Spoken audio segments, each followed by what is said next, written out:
안녕하십니까? 우리 서로 인사 나누시죠? 네, 반갑습니다.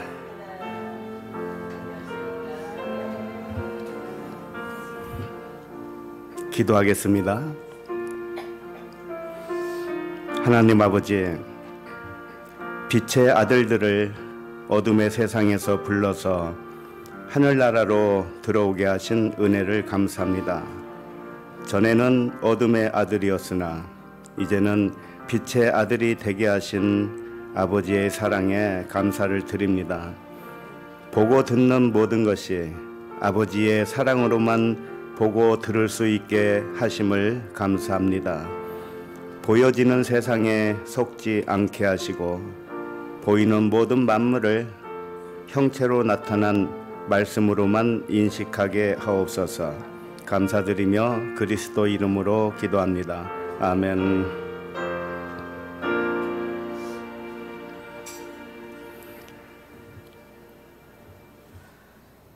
네, 하나님 말씀은 사도행전 4장 27절로 31절입니다.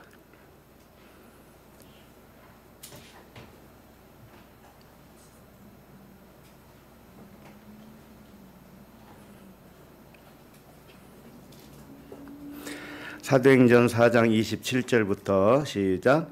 과연 헤롯과 본디오 빌라도는 이방인과 이스라엘 백성과 합세하여 하나님께서 기름 부으신 거룩한 종 예수를 거슬러 하나님의 권능과 뜻대로 이루려고 예정하신 그것을 행하려고 이 성에 모였나이다. 주여, 이제도 그들의 위협함을 굽어보시옵고 또 종들로 하여금 담대히 하나님의 말씀을 전하게 하여 주시오며 손을 내밀어 병을 낫게 하옵시고 표적과 기사가 거룩한 종 예수의 이름으로 이루어지게 하옵소서 하더라. 빌기를 다하매 모인 곳이 진동하더니 무리가 다 성령이 충만하여 담대히 하나님의 말씀을 전하니라. 아멘. 사도행전 29번째 말씀, 제목은 예정된 일이 말씀으로 이루어진다 입니다. 오늘 말씀은 7날의 언약 중에서 6째 날로 보시겠습니다. 6째 날은 인자가 땅의 짐승을 다스리는 때를 의미합니다. 인자는 예수 그리스도의 이름으로 칭함을 받는 빛의 아들들 모두를 의미합니다.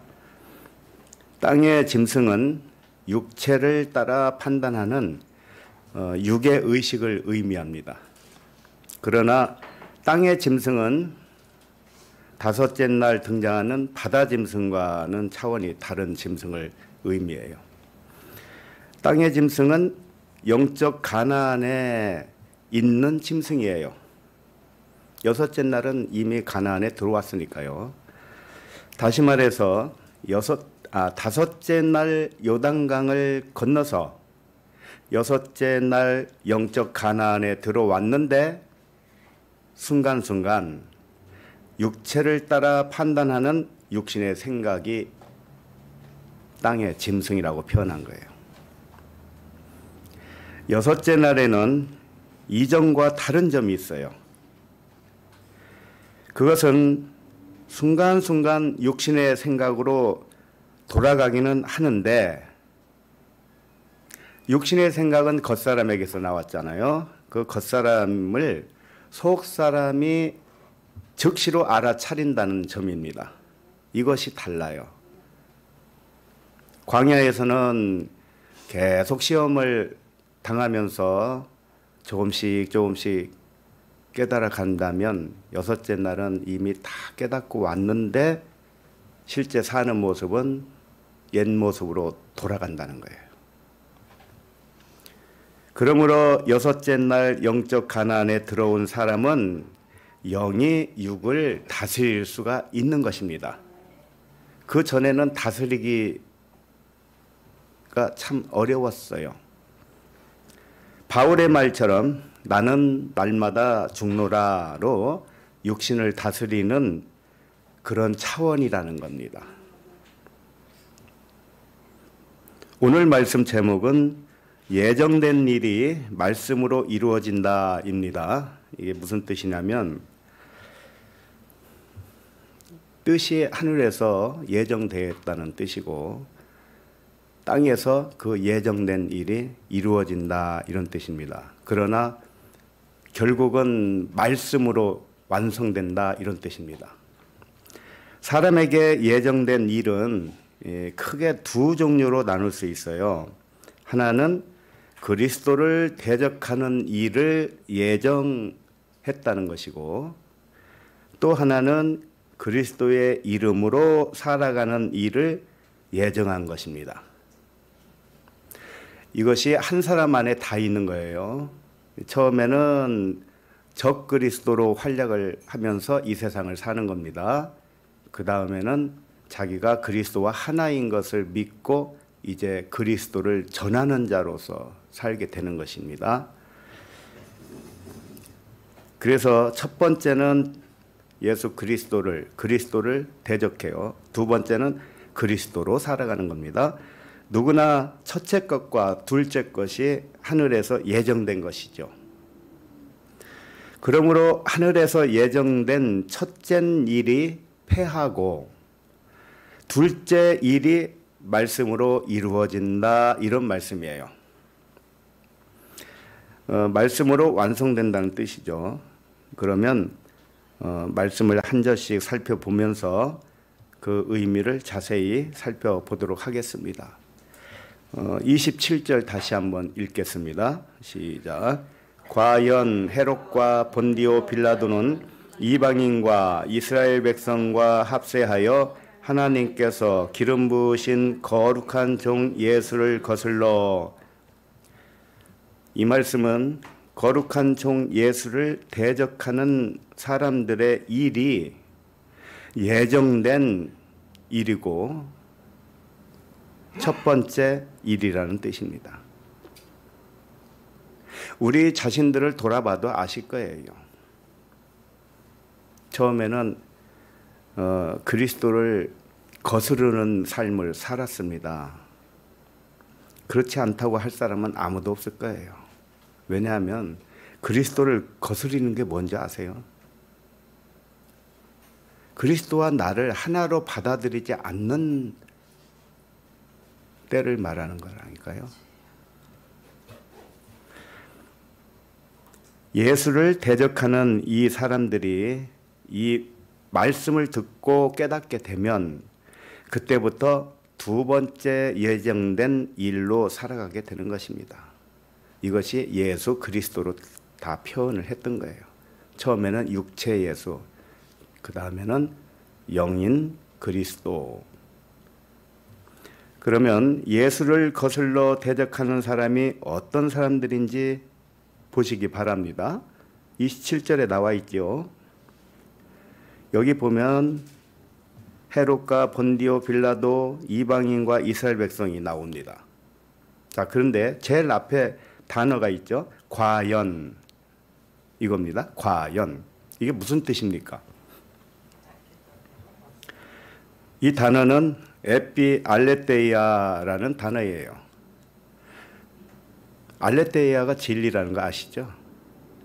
그러니까 진리에 속한 말을 하겠다 이런 뜻입니다. 과연이라는 것은 진실로 내가 말한다 이런 뜻이에요. 지금 베드로가 말을 하고 있는 겁니다. 베드로가 하는 말은 진리다라는 뜻입니다. 그러므로 여기에 나오는 모든 말씀이 진실이다 이겁니다. 특히 오늘 말씀은 예정에 대해서 말씀하셔요. 그런데 믿기 힘든 말씀이 나올 것입니다. 그러나 이게 진실이라는 겁니다. 그러니 이 진실될 말씀에 순종을 하든지 안 하든지는 각자에게 달려 있습니다. 저는 전할 뿐이에요. 여기서 거론되는 네 사람의 이름이 있습니다. 이 사람들은 진리 안에 들어왔으나 지금 가나안의 여섯째 날이잖아요. 그러니까 요단강은 다 건넜다니까요. 그럼에도 불구하고 아직 일곱째 날이 아니지요? 그럼 뭔가가 남아 있다는 것이죠. 자, 이 사람들은 진리 안에 들어왔으나 순간순간 육체를 따라 판단함으로 돌아가는 육신의 생각이 있습니다. 이게 누구냐? 여기서 거론된 네 사람이에요. 네 종류의 사람. 그래서 짐승이에요. 네 발 달려서. 사도가 된 베드로도 진리를 따라 생각하지 못할 때가 있었어요. 자, 베드로 사도 정도 된다든지 누가 됐든지 간에 복음을 깨닫고 복음을 전하는 자는 오류가 없어야 됩니다. 그럼에도 불구하고 사도가 된 베드로가 진리를 따라 생각하지 못할 때가 있었다는 겁니다. 기억나실지 모르겠지만 사도행전 11장 5절을 봅니다.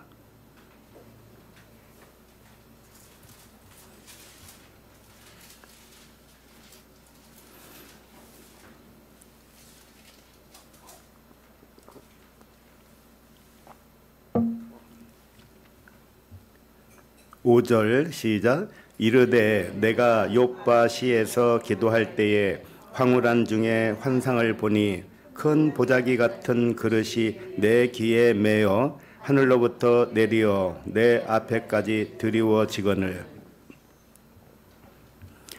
베드로 사도가 욥바에서 기도할 때에 일어난 일입니다. 하늘에서 큰 보자기 같은 그릇이 내려왔어요. 그 그릇에는 뭐가 담겼는가? 6절 시작. 이것을 주목하여 보니 땅에 네 발 가진 것과 들짐승과 기는 것과 공중에 나는 것들이 보이더라.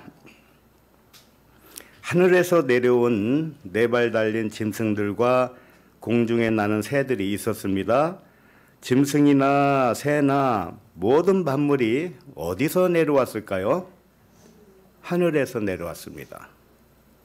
그걸 보여주고 있어요. 그러면 하늘에서 내려왔으면 거룩하지 않은 것이 있을까요?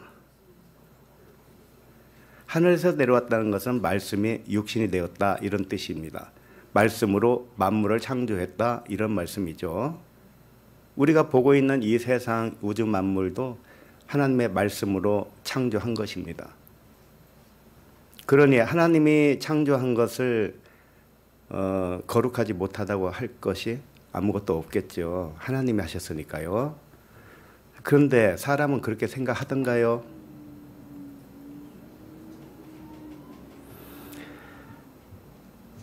모두 짐승이든 과학물이든 식물이든 사람이든지 간에 우주 만물에 있는 모든 것은 형태를 가지고 있습니다.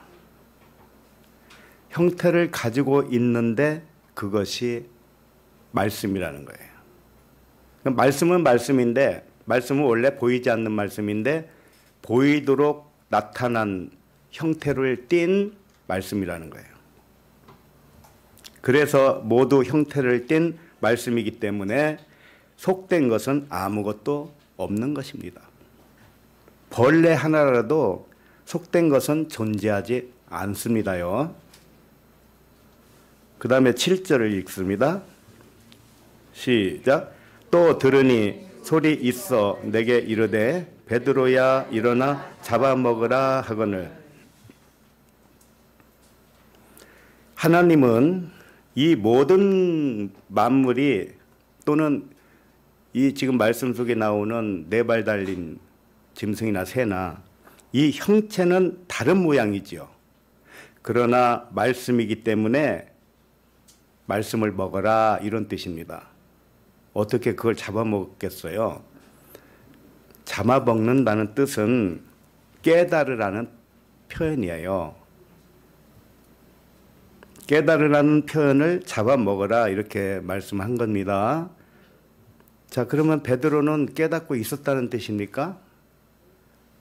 이때까지는 깨닫지 못했다는 거죠. 바로 그렇습니다. 사도인데도 불구하고 깨닫지 못한 것이 많다는 겁니다. 그것이 가나안의 짐승이라는 뜻이에요. 깨닫지 못하기 때문에 베드로도 엉뚱한 행동을 했던 것이죠. 하늘에서 내려온 4발 달린 짐승이나 새를 보고 잡아먹으라 하니까 이제 깜짝 놀라는 거죠. 자, 8절도 읽습니다. 시작. 내가 이르되 주님 그럴 수 없나이다. 속되거나 깨끗하지 아니한 것은 결코 내 입에 들어간 일이 없나이다 하니. 베드로가 뭐라고 그래요? No, 나는 못 먹어요. 절대 못 먹어요.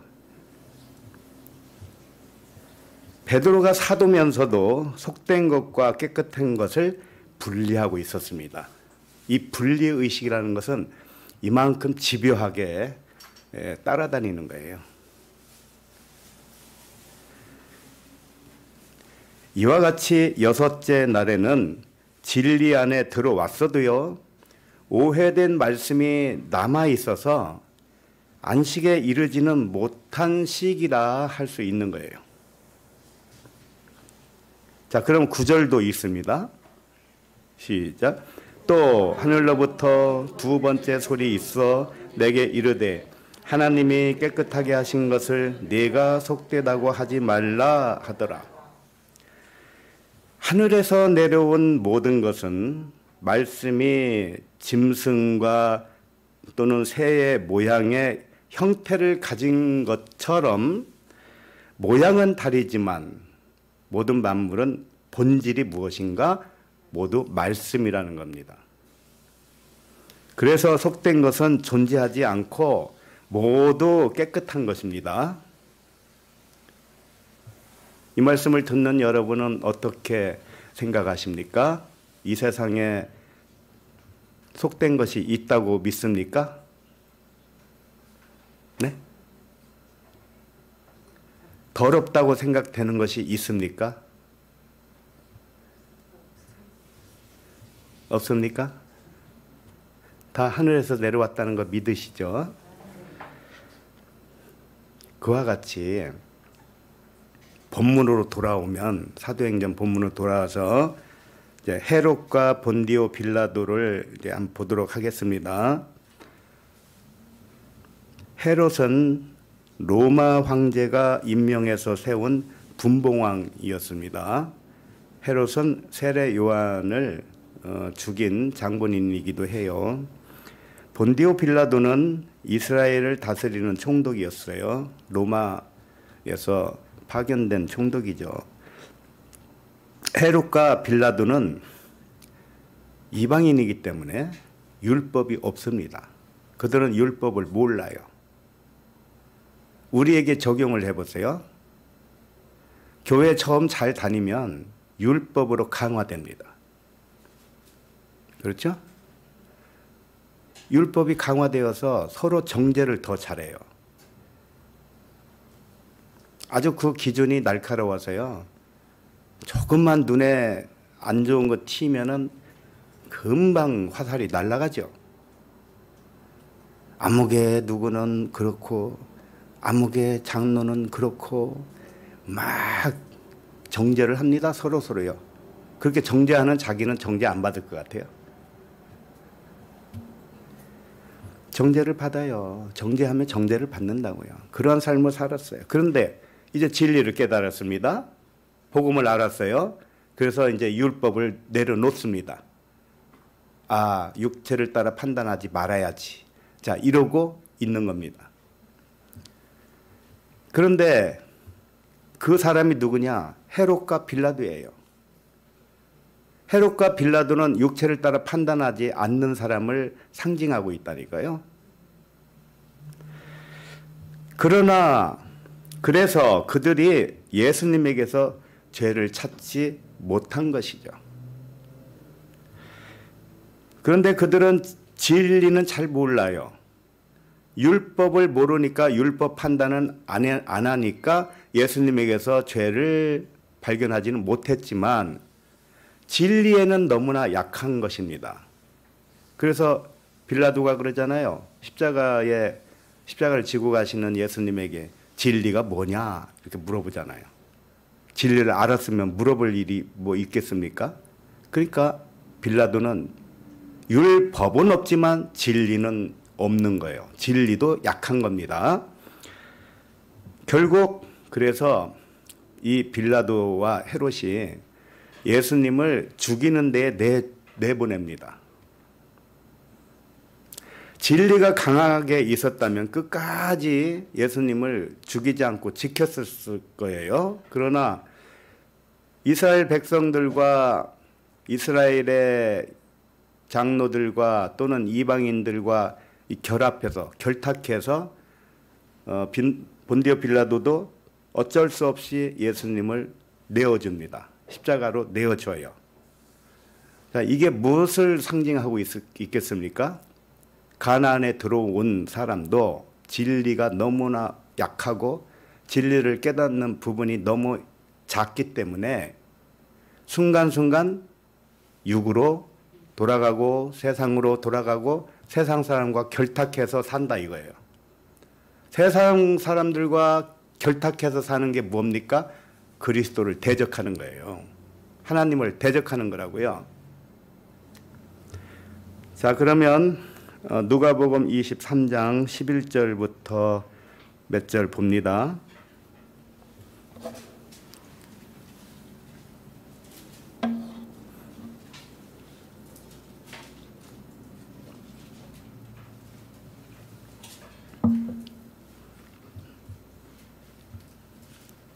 누가복음 23장 11절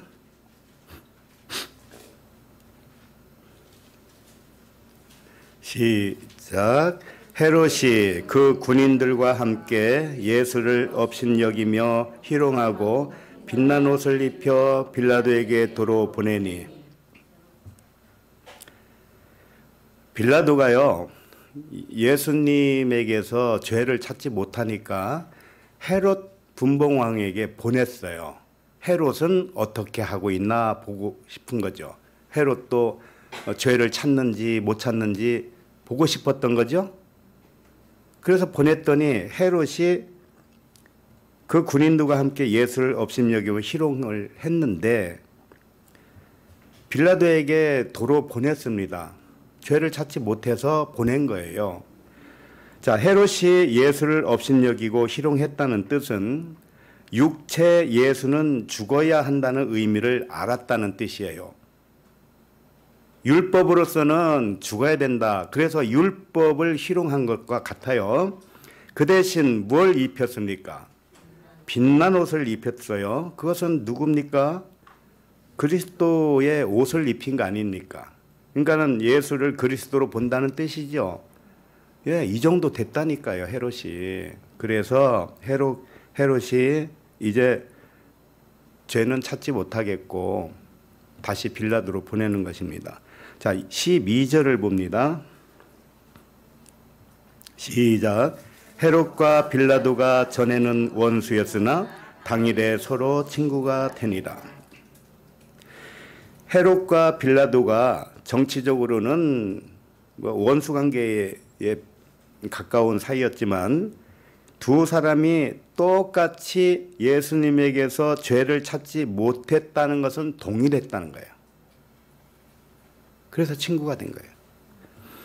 그래서 그 일치된 의견 때문에 친구가 되었다는 뜻입니다. 그날만 친구가 된 거예요. 그 부분에 있어서만. 자, 그러면 13절, 14절을 같이 읽겠습니다. 시작. 빌라도가 대제사장들과 관리들과 백성을 불러 모으고 이르되 너희가 이 사람이 백성을 미혹하는 자라 하여 내게 끌고 왔도다. 보라, 내가 너희 앞에서 신문하였으되 너희가 고발하는 일에 대하여 이 사람에게서 죄를 찾지 못하였고. 지금 빌라도가 말을 하고 있습니다. 빌라도가 예수님을 헤롯에게 보냈던 것이고 빌라도가 예수님에게서 죄를 찾지 못했기 때문에 헤롯에게 보냈죠. 그런데 헤롯도 역시 죄를 찾지 못하고 예수님을 다시 빌라도에게 보냈습니다. 그래서 빌라도가 예수님을 고발한 대제사장들과 관리들을 불러 모으고 지금 말을 하고 있는 것이죠. 너희가 고발한 이 예수에게서 죄를 찾지 못하노라. 빌라도가 그렇게 말을 한 거예요. 그러니 이 사람 죄 없으니까 놔줘라 이거죠. 15절 16절도 같이 읽겠습니다. 시작. 헤롯이 또한 그렇게 하여 그를 우리에게 도로 보내었도다. 보라, 그가 행한 일에는 죽일 일이 없느니라. 그러므로 때려서 놓겠노라. 헤롯이나 빌라도가 예수에게서 죽일 죄를 찾지 못하였습니다. 그러므로 때려서 풀어주겠다. 이제 이 정도는 할 수 있다 이거죠. 헤롯과 빌라도는 이렇게 예수님은 무죄라고 선포를 했습니다. 그러나 결국은 백성들과 합세하여 예수님을 십자가에 내준 것이죠. 그래서 사도행전 본문으로 돌아와서 4장 27절을 다시 보세요.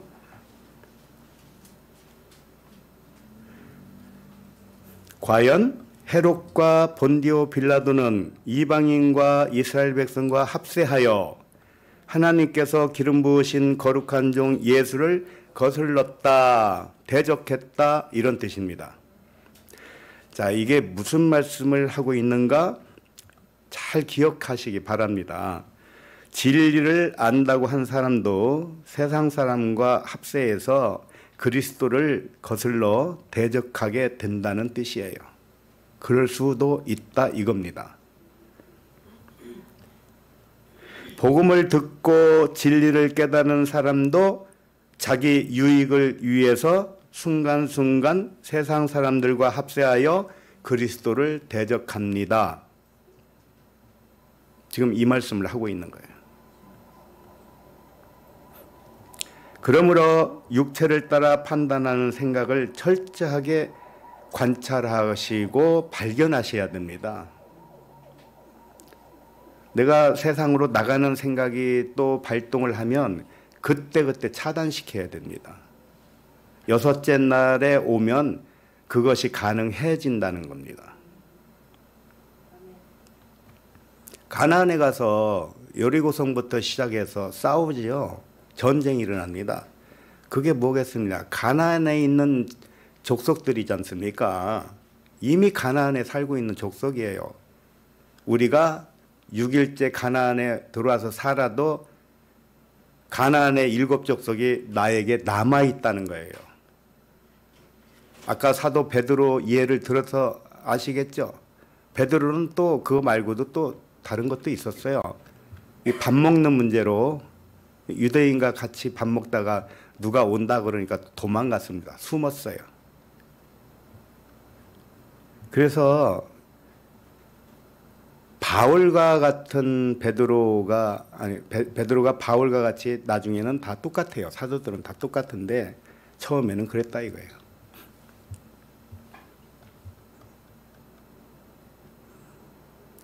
그래서 바울이 고백한 것 같이 나는 날마다 죽노라. 그것은 자기 자신이 에고의 생각이 올라오는 것을 발견해야 죽을 수가 있잖아요.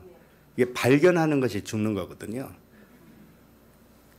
근데 여섯째 날 이전에는 그 발견조차 잘 못해요.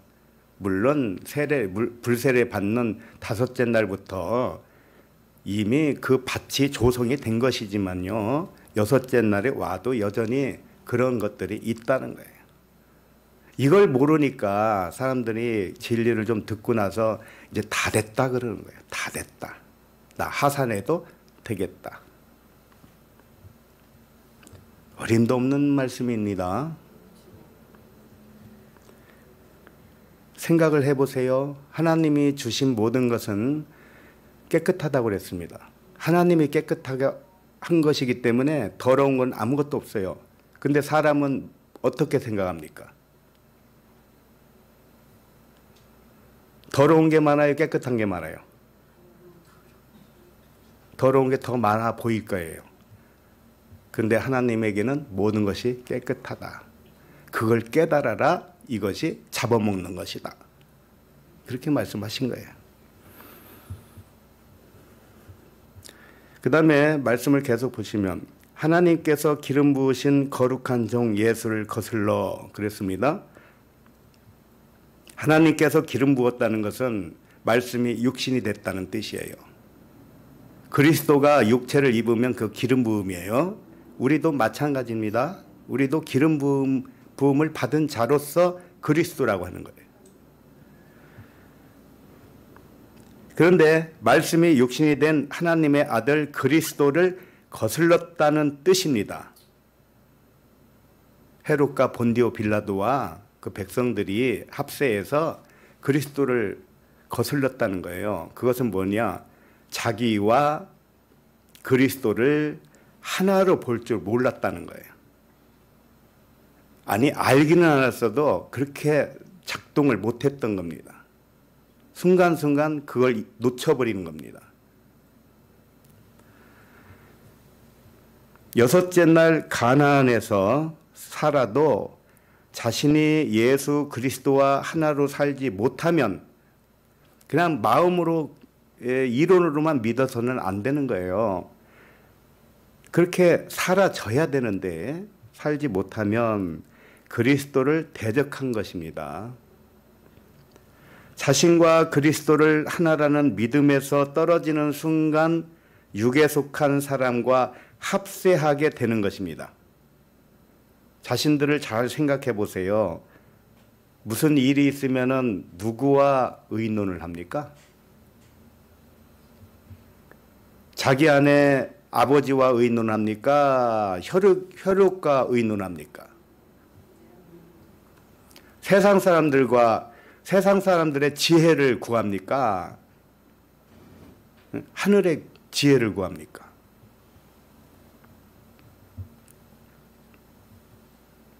세상 사람의 지혜, 세상 사람의 경험, 우리들도 세상 살아오면서 다 경험이 많이 있죠.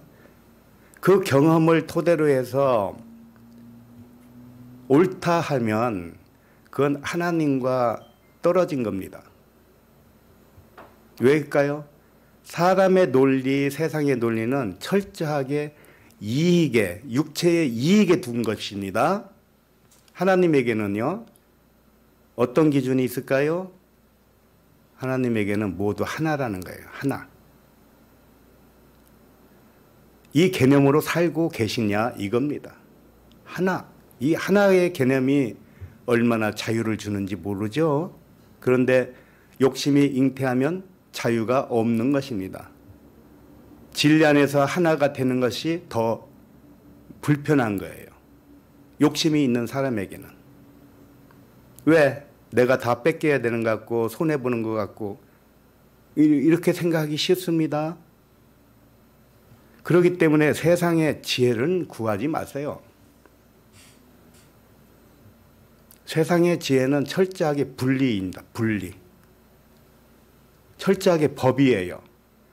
그러나 하나님의 생각은 철저하게 하나예요. 분리가 아니고 하나.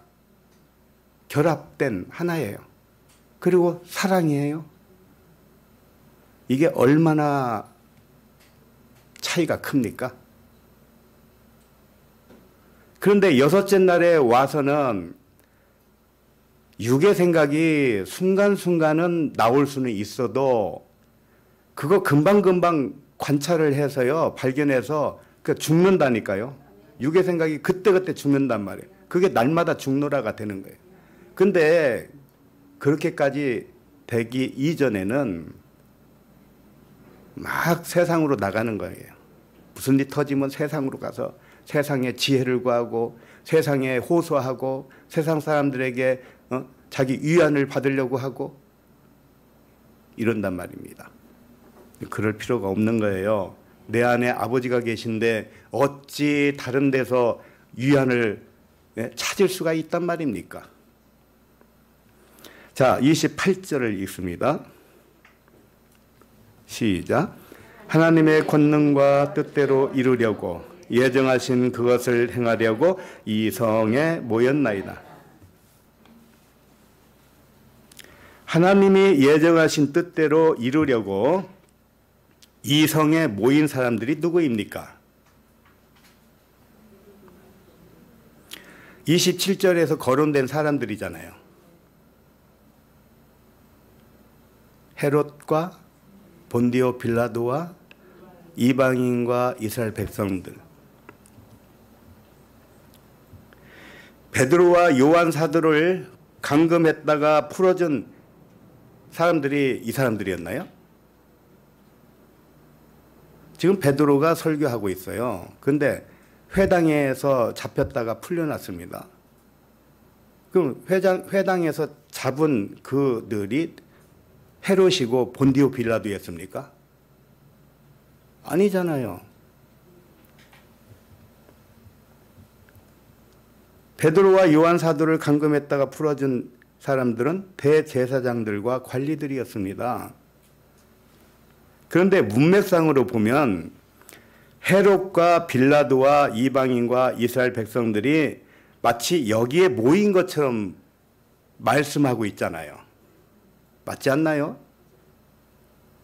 그러니까 성경을 문자대로 본다는 것은 너무나 함정에 깊이 빠질 수밖에 없는 것입니다. 이 성에 모인 사람들이 헤롯이나 빌라도는 아니죠. 근데 바로 위에서 헤롯과 빌라도 이 사람들을 거론했잖아요. 그리고 그들이 하나님의 뜻을 행하려고 여기에 모였다고 그러잖아요. 그러면 헤롯과 빌라도가 거기 있어야 된단 말입니다. 근데 그게 아니잖아요. 사도들을 대적한 이 성에 모인 사람들이 헤롯과 빌라도와 같은 유형의 사람들이다. 이 말씀을 한 거지요. 어디 헤롯과 빌라도가 거기까지 왔다는 얘기겠습니까? 그건 아니죠. 그러나 분명히 앞에서는 헤롯과 빌라도 이야기를 하면서 그들이 여기 왔다, 여기 모였다 이랬단 말이에요. 그러니까 문맥을 잘 보시고 하나님이 말씀으로 의도하는 바를 잘 깨달아야 돼요. 율법에서 진리로 벗어나기는 했는데 진리대로 살지 못하는 자들이라는 뜻입니다. 이 성에 모인 자들이, 사도들을 박해했던 그 모인 자들이 율법에서 진리로 벗어나기는 했지만 진리대로 살지 못하는 자들을 의미하고 있다. 그런데 이들이 하는 일이 우연히 일어난 일이 아니라고 하지요. 뭐라고 합니까?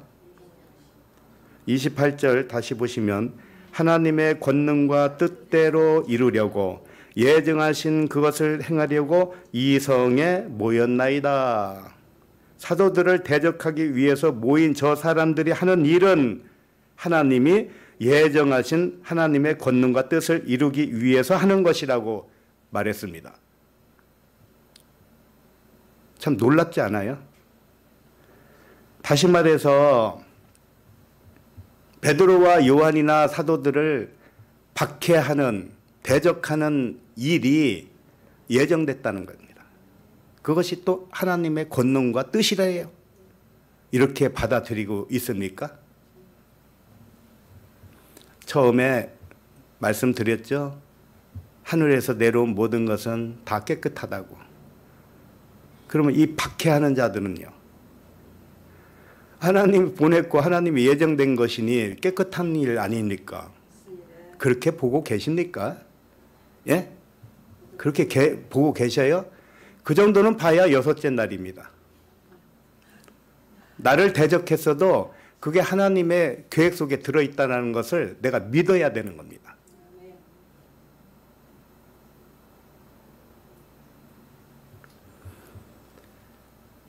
이 예정이라고 되어 있는 단어가 프로오리조입니다. 프로오리조는 어떤 일을 미리 계획했다, 예정했다 이런 뜻이죠. 어떤 일을 말하는 겁니다.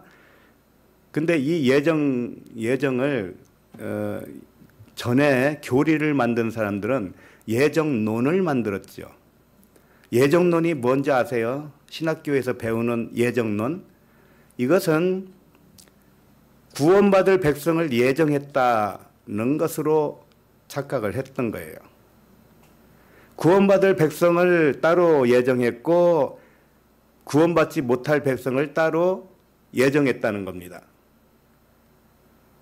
그래서 구원받지 못하는 어떤 영혼들은 지옥의 땔감으로 뗀다고까지도 표현했어요. 장로교가 뭔지 아세요? 예정론에 너무나 입각해서. 그래서 장로교의 특징은 옛날에는 그랬어요. 지금 모르겠는데 다 예정됐으니 그렇게 억세게 전도할 필요 있냐 이런다고요. 그런 거 하지 말고 그냥 구역 예배나 드리고 예배나 잘 드리고 그러다 보면 누가 오기도 하고 뭐 그러겠지. 다 예정됐다. 구원받을 자가 예정됐으니 그냥 놔둬도 구원받는다. 구원받을 자는 받을 것이요 안 받을 자는 안 받을 것이다. 그러니 네가 뭘 걱정을 하고 있냐. 이런 것이었어요. 그러나 예정은 그렇게 사용하라는 예정이 아닙니다. 예정이 뭔지 아세요? 땅에서 일어날 일을 하늘에서 미리 계획했다는 겁니다. 이게 예정이에요. 하나님이 창세전에 이미 예정하고 계획했다는 뜻입니다. 그러면 하나님 단독으로 예정을 했을까요? 만약에 하나님이 우리들을 세상에 보내면서 하나님께서 자기 마음대로 막 일을 계획하고 너는 세상에 나가서 이런 일을 계획대로 다 겪어보고 오너라 그랬다면 이왕이면 좋은 역할을 하면 좋잖아요. 부부자로 산다든지 왕궁에서 산다든지 그러면 얼마나 좋아요. 자, 그와 반대로 찌질이도 가난하게 살고 찢어지도록 가난하게 살고 하는 일마다 안 되고 사건 사고는 여기서 펑펑 터지고 그런 일을 겪고 오라고 하면은 억울해서 살겠어요? 안 그런가요? 그런데 나와 아버지는 둘입니까? 하나입니까? 하나예요. 그러면 아버지가 예정했으면 누가 예정한 거예요? 내가 예정한 거죠. 나와 아버지는 같이 예정한 거고 아들로 가기로 작정한 내가 오히려 나의 자유의지로 만든 세상입니다. 자유의지를 준 거예요. 아버지는. 네가 뭘 하든지 해봐. 계획을 해. 책을 써와라. 책 한 권을 써오라는 겁니다. 그래서 내가 이 세상에 내려오기 전에 내가 책을 쓰고 온 겁니다. 그걸 아버지는 그래 너는 자유의지로 했으니 나는 그것을 내가 보장하지 않겠느냐. 그대로 되게 해주마. 이렇게 되겠죠. 그러면은 내가 찢어지게 가난하든 병들고 골골 80을 살든 그 누구한테 원망할 일이 있나요? 없습니다. 없어요. 자신이 한 거예요. 자신이. 그러므로 나와 하나님이 함께 예정한 것입니다. 나와 하나님은 동업자와 같고 시나리오를 공동으로 기록한 것입니다. 다만 뜻이 하늘에서 한 권의 책을 기록하여 이루어 놓은 것이 땅에서도 시간에 따라 이루어지는 것입니다. 세상 사람들도 운명이라는 말을 합니다. 운명. 그들도 다 알았어요. 이게 운명이라는 거. 운명의 장난. 다 알았어요. 그들도. 그러나 운명이라는 단어를 쓰면 진리를 모르고도 썼기 때문에 우리들에게는 맞지 않아요. 우리들은 운명이라는 말은 쓸 필요 없습니다. 그려 성경 용어대로 하시면 돼요. 예정되었다. 이렇게. 계획되었다. 이렇게 말씀하시면 좋겠습니다. 히브리서 10장 7절을 봅니다. 히브리서 10장 7절.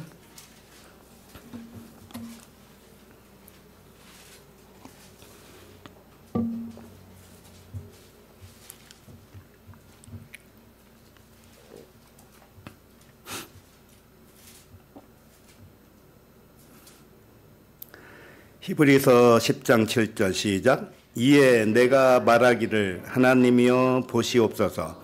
두루마리 책에 나를 가리켜 기록한 것과 같이 하나님의 뜻을 행하러 왔나이다 하셨느니라. 두루마리 책에 나를 기록한 것은 하나님의 뜻이라는 거예요. 예수 그리스도께서 그 뜻을 행하러 왔다는 말씀이죠. 이것은 예수 그리스도만을 의미하지 않아요. 예수 그리스도는 우리의 모범이란 말이에요. 본을 보여주기 위해서 오신 거란 말이죠. 그러니까 모든 성경이 나에 대한 기록이죠. 그와 같이 모든 아들들이 땅에 온 이유는 하늘에서 이미 기록한 것을 행하기 위해서라는 말씀이에요. 내가 자꾸 책 한 권을 쓰고 왔다고 하는 그 근거의 말씀이 여기 지금 몇 개 나올 겁니다. 책 한 권을 썼어요. 그게 기록했다는 겁니다. 아버지의 뜻이 거기 기록되어 있다.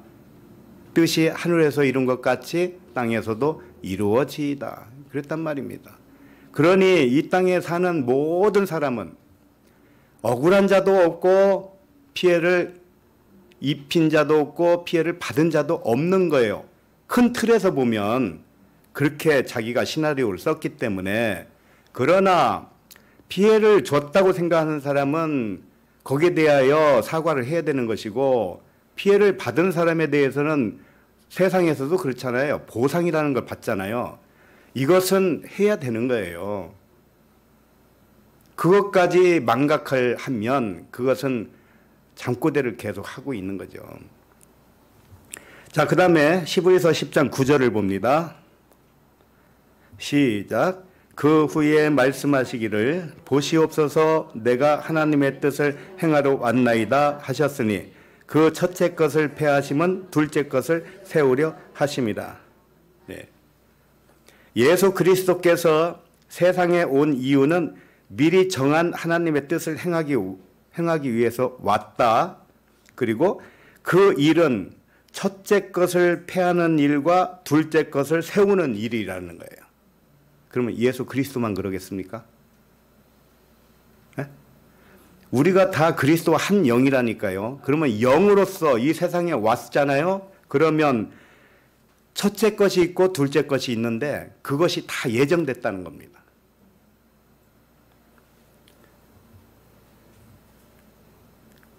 예수께서 이 세상에 왔는데, 하나님의 뜻을 행하러 왔는데, 그 일은 첫째 것을 폐하는 일과 둘째 것을 세우는 일이다. 그러므로 모든 아들들은 세상에 오기 전에 책 한 권을 기록하고 왔는데, 책 내용을 크게 둘로 보면 첫째 일은 그리스도를 대적하는 일이었고요. 둘째 일은 그리스도로 세워지는 일입니다.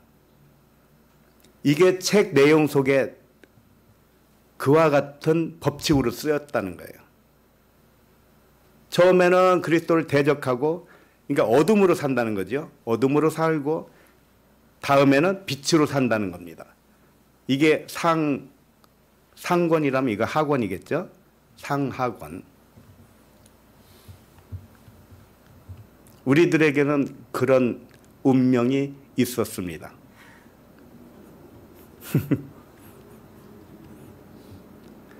그런데 한 세대로 전부 그렇게 쓰였다는 얘기는 아닙니다. 어떤 사람은 한 권의 책을 썼는데 이번 생에는 첫 번째 것만 하고 올 거야 라고 쓸 수도 있습니다. 그리스도로 깨어나서 사는 것은 다음 세대로 미뤄보자 이럴 수도 있습니다. 그러니까 한 세대로 다 끝나는 건 아니라는 것을 분명히 아시기 바랍니다. 하나님은 말씀이고 그 다함이 없어요. 그 끝이 없고요. 시간도 없어요. 그래서 그분에게는 세대가 거듭되지만 연대가 다함이 없다고 그랬어요. 네? 연대가 다함이 없다. 이런 말씀 들어보셨죠? 네. 연대는 거듭됩니다. 세대는 거듭됩니다. 그러나 하나님에게는 그것이 하나밖에 없는 것과 같아요. 딱 하나밖에 없어요. 하나님에게는. 우리는 연대가 여러 번 이렇게 하는 것 같지만 하나님에게는 그냥 하나예요. 하나. 왜? 시간이 없기 때문에.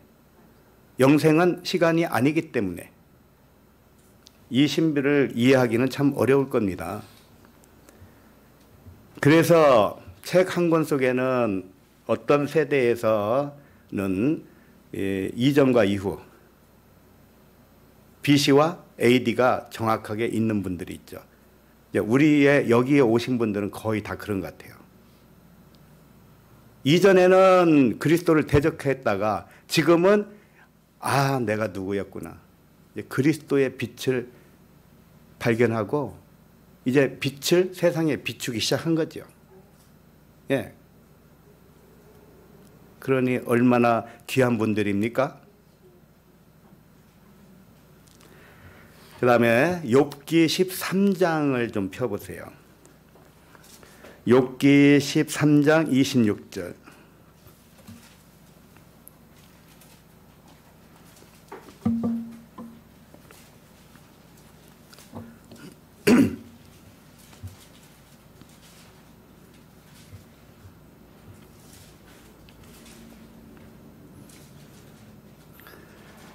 욥기 13장 26절 시작. 주께서 나를 대적하사 괴로운 일들을 기록하시며 내가 젊었을 때에 지은 죄를 내가 받게 하시오며. 자, 욥이 하늘의 비밀을 깨달아가면서 자기 일이 이미 하나님이 기록해 놓은 일로 알게 된 것입니다. 그러나 자신과 하나님이 기록한 내용은 욥 자신과 하나님이 서로 대적한 일이고 괴로운 일이라고 알게 되었던 거예요. 주께서 나를 대적하사 이렇게 말을 하잖아요. 괴롭게 했느냐? 왜 괴롭게 했느냐? 욥이 얼마나 큰 고난을 당했습니까? 그러니 이런 말 할 만도 하죠. 그러나 젊었을 때에 지은 죄를 자기 젊었을 때 지은 죄라고 그랬는데 이게 뭘까요? 욥이 젊었을 때 지은 죄. 그것은 뭐냐면은 자기 자신이 이 진실을 모른 죄를 의미해요. 아버지가 이미 기록해 놓은 것이 나에게 임했다라는 것을 모르고 살 때 이게 죄라니까요. 자신과 하나님이 하나라는 진실을 몰랐던 것, 이거 죄예요. 이게 죄에 대하면 저들이 나를 믿지 아니함이라 그랬잖아요. 그리스도를 믿지 아니함이 죄예요. 2000년 전 오늘 그 그리스도를 말을 하는 게 아니에요. 말이 헛나왔어요. 그리스도는 아브라함이 나기 전부터 있었다고 그랬잖아요. 그러니까 그리스도는 모든 영들을 통합해서 부르는 용어예요. 그러니까 우리도 그리스도 하나란 말이에요. 그걸 모르면 괴로운 일입니다. 이 진실을 모르고 살 때는 내가 하나님도 대적하는 것이고 하나님이 또 나를 대적하는 것이 돼요. 서로 원수예요. 그래서 육신의 생각은 하나님과 원수다. 원수는 한쪽만 원수가 아닙니다. 쌍방이 원수라는 거예요. 그래서 대적했다. 그래서 괴로운 일들이 생겼다. 그런데 욥이 뭐라고 하냐면 왜 이런 일을 하늘에서 왜 기록을 했느냐 이거예요. 어? 왜 기록을 해놓고 나를 이렇게 힘들게 만드냐 이거예요. 그러나 점점 깨달아가면 어디에 이르게 되냐면 욥이 자신과 아버지가 하나라는 걸 알게 되어요. 그러면 하늘에 기록한 것이 누가 기록한 겁니까? 자기와 아버지가 같이 기록한 거예요. 그러니 이제 그걸 깨닫고 나니까 원망할 하나님이 있습니까? 원망할 하나님이 이제 사라진 거예요. 이렇게 되시기 바랍니다. 지금 자기에게 일어난 일들이 원망스러운 일이 있습니까? 힘든 일이 있습니까? 그 원망을 원망으로 생각하면 감사가 있겠습니까? 응? 범사에 감사하라고 했잖아요. 그 감사의 열매가 진리로 나타나는 매개체가 된다고 그랬잖아요. 그러니 진리를 깨닫지 못하면 절대 감사가 없어요. 그리고 원망이 그치지 않아요. 나는 왜 이렇게 했나? 나는 왜 파란 짝이 없이 나왔나? 나는 왜 눈이 멀어서 나왔나? 나는 왜 이런 질병을 달고 나왔나? 사람들은 다 원망할 수 있어요. 그러나 이 진실을 깨닫고 나면 결코 원망이 변해서 감사가 넘치게 될 것입니다. 에베소서 1장 5절도 봅니다.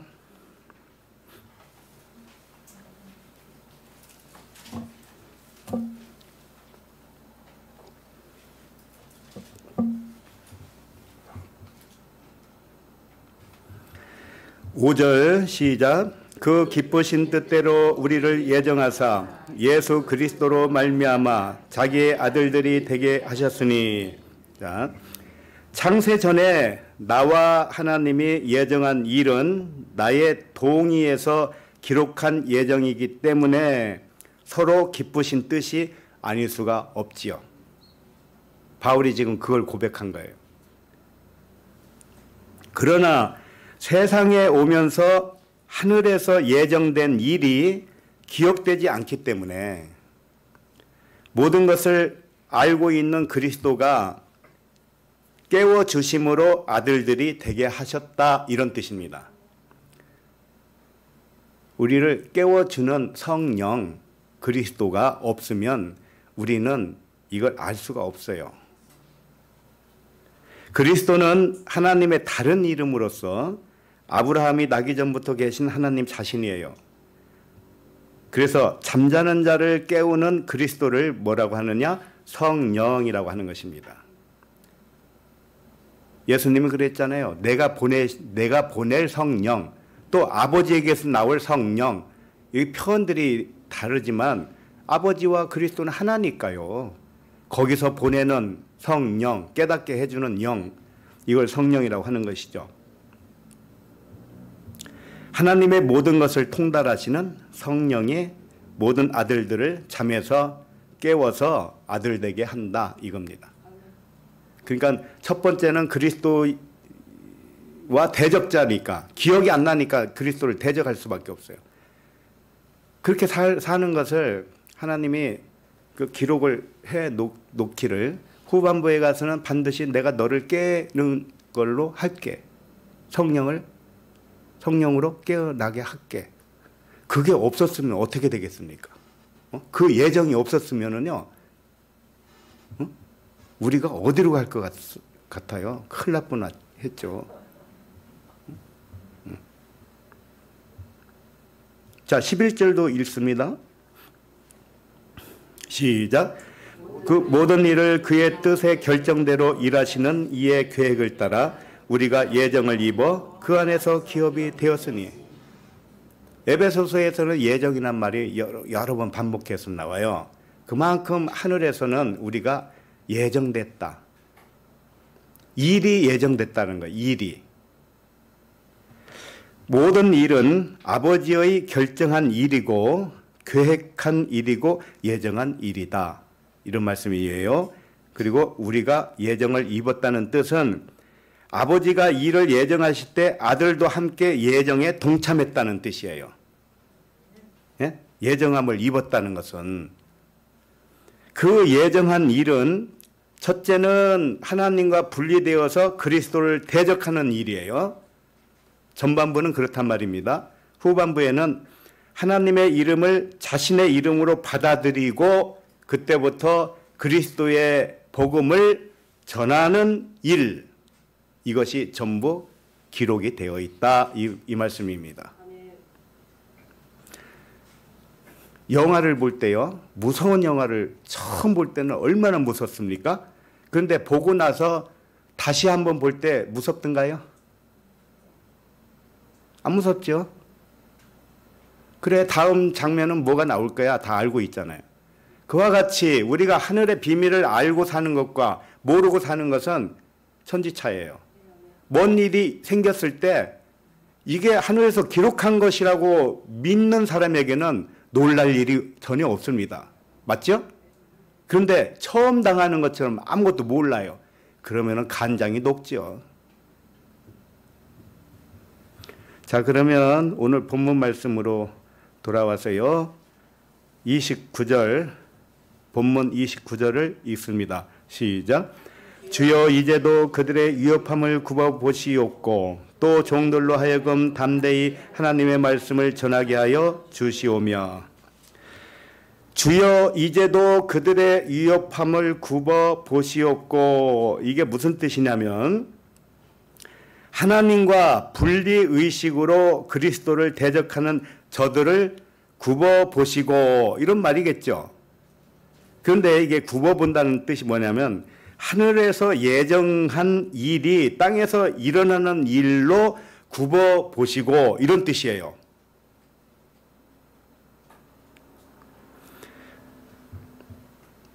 다시 말할게요. 그리스도를 대적하기 위해서 모인 자들이 그 하는 일은 하늘에서 뜻이 이루어진 것을, 예정된 것을 행하려고 모였다고 했잖아요. 그런데 하나님이 그걸 어떻게 봐야 맞겠습니까? 만약에 하나님이 이런 나쁜 놈들, 그리스도를 대적하다니, 이런 식으로 일어나지 않은 일을 처음 보는 것처럼 하나님이 대하면은 살아남을 자가 있겠어요? 그러니까 하나님은 이걸 어떤 식으로 보느냐 하면은 다 예정된 일로 본단 말이에요. 기록해 놓고 그렇게 보는 거라니까요. 이것을 하나님이 모를까봐 하나님을 가르치는 것처럼 지금 말을 할까요? 베드로가 하나님, 이 대적자들이 이게 모인 것을 하나님 이미 저 기록해 놓은 거 아닙니까? 그러니까 그걸로 이렇게 굽어 살펴보시죠. 하나님을 가르쳤다니까요. 이것을 하나님이 모를까 봐 가르쳤겠습니까? 하나님이 그렇게 보시고 있다는 의미로 말한 거예요. 하나님이 이미 예정된 일이 일어나는 것으로 보고 있지 처음 일어나는 일로 보지 않는다는 겁니다. 만약에 영화 감독이 영화 속에서 시나리오대로 영화를 지금 찍고 있습니다. 근데 시나리오대로 하고 있는 걸 영화 감독이 모르면 됩니까? 다 알고 있잖아요. 그와 같이 우리의 감독 되시는 아버지는 우리의 모든 것을 이미 다 알고 계시다. 그러니 없던 일이 발생한 것으로 보시지 않는다. 하늘에서 계획된 일이 땅에서 이루어지는 것이고 땅에서 일어나는 일을 하늘에서는 다 알고 있는 것입니다. 서로가 아는 거예요. 그 다음에 말씀을 계속 봅니다. 또 종들로 하여금 담대히 하나님의 말씀을 전하게 하여 주시오며. 모든 일이 예정된 일인데 때가 되어서 하나님의 말씀을 전하는 일도 역시 예정된 일이라는 거예요. 그러니까 베드로는 지금 뭘 하겠다는 겁니까? 첫 번째는 지나고 두 번째 일, 말씀 전하는 일을 하겠다는 거잖아요. 이게 예정된 일이니까. 그런데 베드로와 사도들을 대적한 자들은 아직 첫째 것을 수행하고 있는 거예요. 첫 번째 것, 대적하는 역할을 하고 있는 겁니다. 그러나 그들에게 이제 그들도 후반부에 가면은 말씀을 들어야 되잖아요. 그러니까 베드로가 말씀을 전하게 해주세요. 그런 거예요. 저들도 말씀을 듣고 이제 잠에서 깨어서 완전히 말씀으로 완성이 되어야 되지 않겠습니까? 이거죠. 그러니 모든 것이 선인 것입니다. 순서만 다르지 처음에 누가 지금 대적자 역할을 할 것이냐, 누가 전하는 역할을 할 것이냐. 지금은 이 같은 시간대에 보면은 다르게 보이지만, 그런 사람이 두 종류로 보이지만, 그러나 시간이 지나고 나면 헛발질을 하는 사람도 그리스도를 전하고 있을 겁니다. 나중에는. 그러므로 하늘에서 뜻이 예정된 일은 그리스도를 대적하는 일과 그리스도의 말씀을 전하는 일이 포함되어 있다는 뜻이에요. 다 포함되어 있어요. 그 예정된 일 속에 다 들어있단 말이에요. 그러니까 기뻐하시기 바랍니다. 이제 요단강을 건너서 가나안에 살고 계신 여러분, 환영합니다. 대적자의 역할을 그동안 많이 했으니까 이제는 대적자를 말씀으로 전하시기 바랍니다. 그 역할을 해야죠, 이제는. 자, 그러면 30절을 읽겠습니다. 시작. 손을 내밀어 병을 낫게 하시옵고 표적과 기사가 거룩한 종 예수의 이름으로 이루어지게 하옵소서 하더라.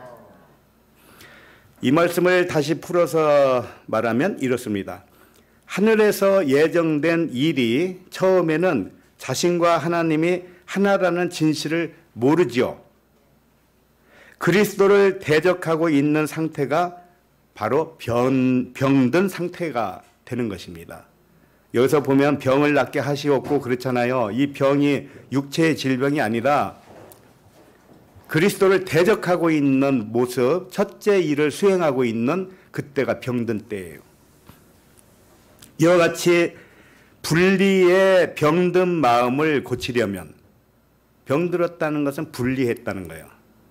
사람도 실질적으로 어느 질병이 오잖아요. 그러면 정상적인 것과 이게 분리가 된다니까요. 암세포와 정상세포가 다르잖아요. 그와 같이 분리의식은 암세포와 또 같은 의식이에요. 그러니까 그리스도를 대적하고 있는 상태에 분리의식으로 병든 마음, 이걸 고치려면 무엇으로 고치라는 얘기예요, 여기서? 예수의 이름이라고 그랬잖아요. 예? 예수의 이름으로 병든 자를 고쳐. 자, 이게 뭘까요? 예수의 이름으로 명하노니 감기가 떠나가라. 그런 걸까요? 그런 게 아닙니다. 이 분리의식, 나와 그리스도를 분리했던 의식이 바로 병든 의식이라면 그걸 고칠 수 있는 방법은 하나밖에 없죠. 그 예수의 이름이 나와 동일하게 믿어지면 병이 고쳐지는 겁니다. 병든 자의 이름으로, 예수의 이름이 병든 자의 이름으로 이루어져야 한다는 뜻이에요. 이게 병든 자를 고치는 겁니다. 자신과 아버지와 하나요. 자신의 이름이 예수 그리스도와 하나라는 말씀이 이루어지면 병이 나은 거예요. 그 사람의 의식이 완전히 변하는 삶이 표적과 기사라는 뜻이에요. 여러분, 표적과 기사가 따른다고 그러니까 다른 걸 생각하지 마세요. 우리 마음이, 분리의식의 마음이 병든 마음인데 이것이 고쳐지면 하나의 의식으로 돌아오면 왔잖아요. 그러면 그 삶이 바로 표적과 기사예요.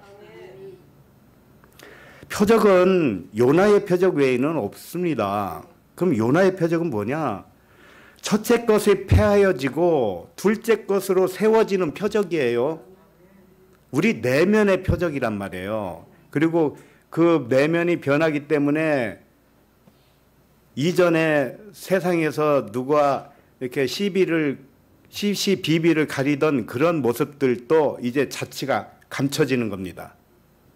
그러지 않겠습니까?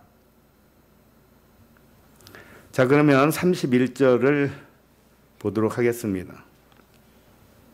시작. 빌기를 다함에 모인 것이 진동하더니 무리가 다 성령이 충만하여 담대히 하나님의 말씀을 전하니라. 빌기를 다함에 모인 것이 진동하더니 그랬습니다. 자, 이 말씀도 문자대로 생각하지 않으시길 바랍니다. 모인 것이 지진으로 흔들리듯이 진동했다는 뜻이 아니에요. 진동은 마음의 변화를 의미한 것입니다. 변했다는 거예요. 진동은 흔들리고 변했다는 겁니다. 그것을 상징으로 보여주는 것이 뭡니까? 지진이죠, 지진. 우리 마음의 지진이 일어나기를 바랍니다. 진동은 마음의 변화를 의미했던 것이고요.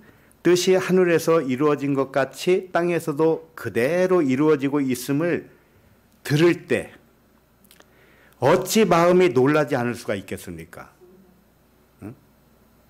우리 토브 에클레시아 가족은 하도 여러 번 들어가지고 이제 놀랄 일도 아니죠. 근데 처음 들었다면 얼마나 놀라겠어요. 다시 온다는 것도 처음 들었을 때는 놀래가지고 믿어지지도 않았잖아요. 그런데 무슨 일이 하늘에서 뜻이 이루어졌다고 그러니 놀랄 일이잖아요. 이렇게 놀랬다는 거예요. 마음이 막 변했다는 거예요. 대적하는 일도 예정된 일이요. 말씀을 듣고 깨닫게 되는 일도 예정된 일이라는 거예요. 그러나 조심해야 할 일이 있습니다. 어떤 사람을 죽여놓고 말하기를 이 일은 이미 예정된 일이야. 이렇게 말한다면 어떡하겠습니까? 이것은 운명의 장난이야. 사람 죽여놓고. 그렇게 말하면 사람의 죽인 죄가 자동으로 용서가 되나요? 이거 예정된 일이야. 이렇게 말을 하면 그 용서가 되냐고요. 그러진 않겠죠. 예정된 일이니 나에게 책임이 없다고 말하는 것은 절대로 하면 안 됩니다. 그건 무지해서 그런 태도를 취하는 거예요. 다 뜻이야, 하나님의 뜻이야 이래놓고 울룰랄라 자기가 한 짓은 생각지도 안 하고 말이야. 이거 얼마나 잠을 자도 깊이 자는 생각이냐고요. 그렇게 말하면 법정 모독죄가 더 가중되어요. 한번 생각을 해보세요. 법정에 가서 살인자가 가서 나 이거 운명의 장난이었어요. 예정된 일이었어요. 정신 돌았죠. 그럼 법정 모독죄가 더 가중된다니까요. 우리의 삶 속에서도 마찬가지예요. 우리는 겸손하게 살아야 돼요. 친절하게 살아야 돼요. 그렇기 때문에 모든 일이 예정된 대로 일어나기는 하지만 남을 비판을 하면 자기가 비판을 받게 되어요. 남을 헤아리면 그 헤아림으로 헤아림을 받습니다. 이 법칙도 하늘에서 예정된 성령의 법입니다. 그러니까 예외가 없어요. 이 법은 모든 사람에게 적용이 되는 거예요. 남에게 사랑을 주면 더 큰 사랑으로 돌려받는 것이 하늘의 법칙이에요. 그래서 주는 자가 받는 자보다 복되다 그랬잖아요. 그러므로 말씀에 의하여 분리의식이 그 허물이 드러나면, 분리의식의 허물이 드러나면 속히 화해를 요청해야 됩니다. 그래야 평안이 오는 거예요. 말씀을 더 보시면 무리가 다 성령이 충만하여 담대히 하나님의 말씀을 전하니라 이랬죠. 성령이 충만했다는 뜻은 하늘의 비밀을 확고하게 깨닫게 되었다 이런 뜻입니다. 담대히 하나님의 말씀을 전했다는 뜻은 하늘의 비밀을 가감없이 속이지 않고 전했다는 뜻이에요. 하늘의 비밀을 그렇게 있는 그대로 전했고요. 복음을 듣는 사람이 믿거나 말거나 속이지 않고 전했다는 뜻이에요. 그래서 사람을 옳게 하랴, 하나님을 옳게 하랴. 사람을 기쁘게 하랴, 하나님을 기쁘게 하랴. 이런 말씀처럼 우리는 비밀을 알았으면 그걸 빨리빨리 전해야 됩니다. 자기 혼자만 가지고 있지 마세요. 세상에서도요, 어디서 바겐세일 한데 이런 소문 들리죠? 그러면 삽시간에 퍼지죠. 좋은 것은 나눠가야 하면서 그런 것은 좋다고 여기면서 하늘의 비밀을 이렇게 들었는데도 불구하고 숨깁니다. 숨겨. 담대하게 전하시기 바랍니다. 오늘 말씀을 잘 깨달았을 것입니다. 땅에서 일어나는 일은 하늘에서 예정된 일입니다.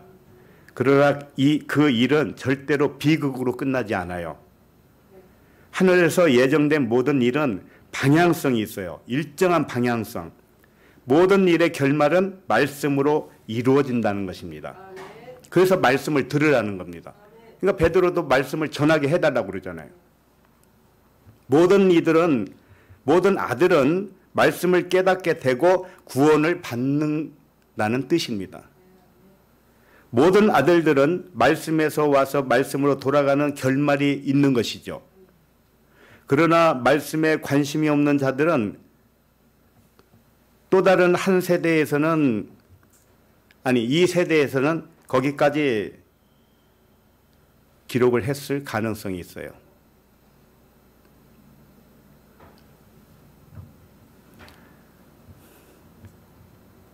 우리 누님 시어머니께서 돌아가셨다고 오늘 연락이 왔는데요.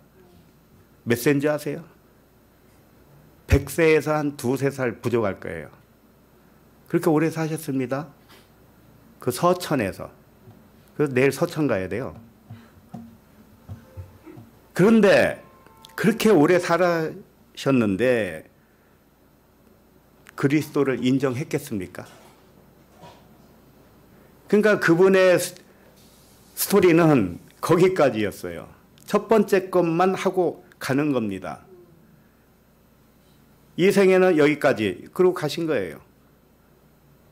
다음에 보자 그런 거죠.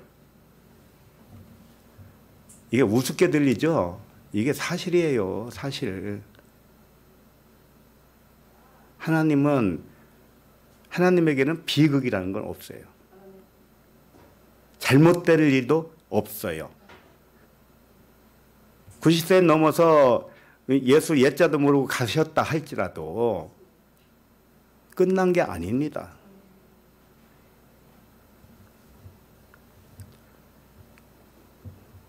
그러나 우리가 조심해야 됩니다. 우리는 아무도 이미 기록한 예정된 일을 정확하게 알 수는 없죠. 그렇기 때문에 때를 얻든지 못 얻든지 말씀을 전해야 되는 것입니다. 다 예정됐으니까 뭐 알아서 되겠지 이렇게 하면 안 돼요. 말씀 전하는 것도 예정이라니까요. 베드로가 그랬잖아요. 뻘짓하는 쟤들에게 말씀을 전하는 것도 예정이라니까요. 그래서 우리는 그들에게 사랑의 빚을 가지고 있기 때문에 그래요.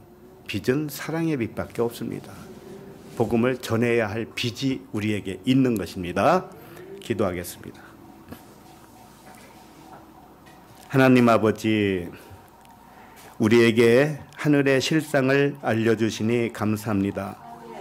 모든 아들들에게 일어나는 일은 아버지와 아들의 공동 작품인 줄 믿고 감사를 드립니다. 하늘에서 이루어진 뜻이 땅에서도 이루어지게 하심을 감사합니다. 예정된 첫 번째 일은 나와 아버지를 분리하여 자신의 그리스도를 대적하는 일이요. 두 번째 일은 나와 아버지가 하나로 믿어져서 진리로 자유하며 복음을 전하는 일인 줄로 믿고 감사를 드립니다. 순간순간 육체를 따라 판단하는 겉사람의 의식을 그때그때 발견하게 하시고 모든 것을 깨끗하게 바라보는 하나님의 마음으로 육신의 의식을 다스리게 하옵소서. 감사드리며 그리스도 이름으로 기도합니다. 아멘.